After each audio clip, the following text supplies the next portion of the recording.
Hi students, आज हम आपको डिवीज़न में ये बताएंगे कि क्या होता है डिविडेंड, क्या होता है डिवाइज़र, क्या होता है कोएफिशिएंट, क्या होता है reminder.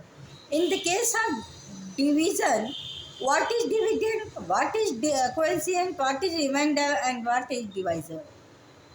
Question number first 25/4।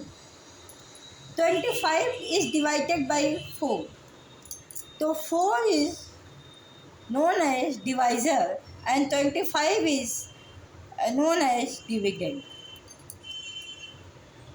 If 25 is divided by 4, then 25 is known as dividend and 4 is divisor.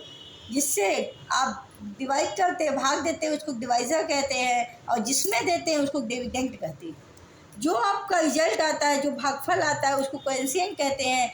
जो रिमाइंडर बचता है, मतलब नहीं कटता, अंत में बच जाता है, उसको रिमाइंडर कहते हैं।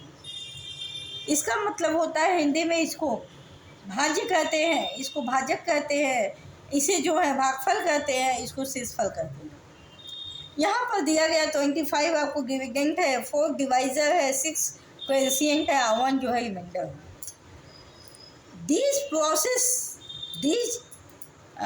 values are given by a formula which is given here. Dividend is equal to divisor into coefficient plus remainder. कहने का ये मतलब है, जब डिवाइज़र में कोएफिशिएंट का मल्टीप्लाई करेंगे और रिमाइंडर को ऐड करेंगे, तब आपका ये बीच वाला वैल्यू डिविडेंड प्राप्त होता है, मिलता है। क्वेश्चन नंबर फर्स्ट में देखें, इफ़ 100 इज डिवाइडेड बाई 4, अगर 100 4 से डिवाइड करें, then you have to find, तब क्या हमें निकालना है, coefficient and remainder. 100 is divided by 4, 4 is divisor, 100 is डिविडेड। 4 का 2 बार मल्टीप्लाई होगा, 1 जाएगा, फिर यहाँ पे 2 आ जाएगा, 0 यहाँ पे लिख लेंगे, फिर कितने टाइम जाएगा, 5 टाइम्स जाएगा, फिर 4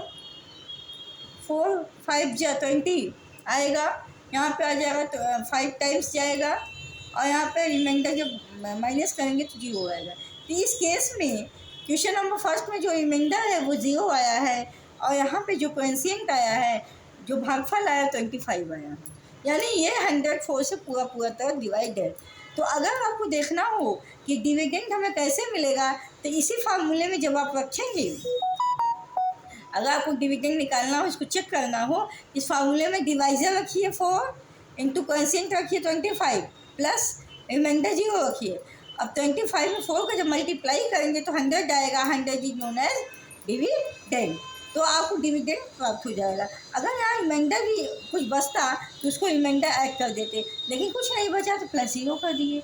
तो इसका ये मतलब है कि अगर आपको इस फार्मूले में डिविडेंड दे दिया जाए, कोएफिशिएंट दे दिया जाए, रिमाइंडर दे दिया जाए, डिवाइज़र निकालना हो तो आप डिवाइज़र निकाल सकते हैं। अगर आपको डिवाइज़र, कोएफिशिएंट, रिमाइंडर दे दिया जाए, डिविडेंड निकाल सकते हैं। अगर आपको डिविडेंड, डिवाइज़र दे दिया जाए तो कोएफिशिएंट और रिमाइंडर निकाल सकते हैं।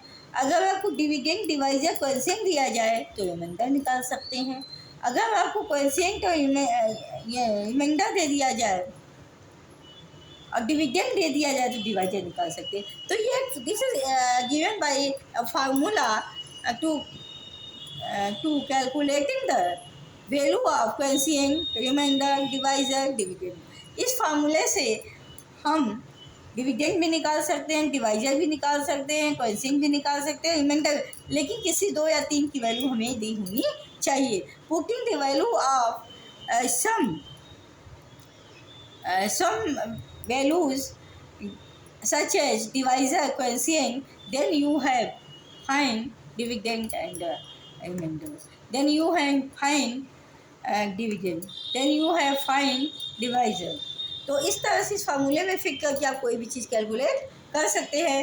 तो कल हम इस पर कुछ क्वेश्चंस आपको लाएंगे कि ताकि आप समझ सकें कैसे डिवाइज़र निकाला जाता है, कैसे कोएफिशिएंट निकाला जाता है, कैसे रिमाइंडर निकाला जाता है, कैसे डिविडेंड निकाला जाता है। तो आज के लिए ये हमने बताया कि किसको डिवाइज़र कहते हैं, किसको डिविडेंड कहते हैं, किसको कोएफिशिएंट कहते हैं, किसको रिमाइंडर कहते हैं। तो आज आपको इतना समझ में आ गया होगा कि डिवाइज़र क्या है, डिविडेंड क्या है, क्वोशिएंट क्या है, रिमाइंडर क्या है। इस फार्मूले को आप लर्न करके याद रखिए, क्योंकि ये फार्मूला बहुत यूज़फुल फार्मूला है for calculating of some values of the in the case of division. So friends, हम ये समझते हैं आज आपको डिविडेंड, क्वोशिएंट, रिमाइंडर, डिवाइज़र के बारे में समझ में आ गया होगा। आगे हम आपको इस पर कुछ क्वेश्चन का प्रैक्टिस करवाएंगे ताकि आपको ये कैलकुलेट करना भी इजीली आ जाए। तो आज आपको हमारी वीडियो कैसी लगी? अगर ये वीडियो हमारी आपको पसंद आती है तो इसको लाइक, सब्सक्राइब, शेयर करना मत भूलिएगा। Thank you so much, all the best, take care, good afternoon. फिर मिलेंगे नेक्स्ट टॉपिक के साथ, नेक्स्ट प्रैक्टिस क्वेश्चंस के साथ, न्यू एनर्जी के साथ। Thank you so much.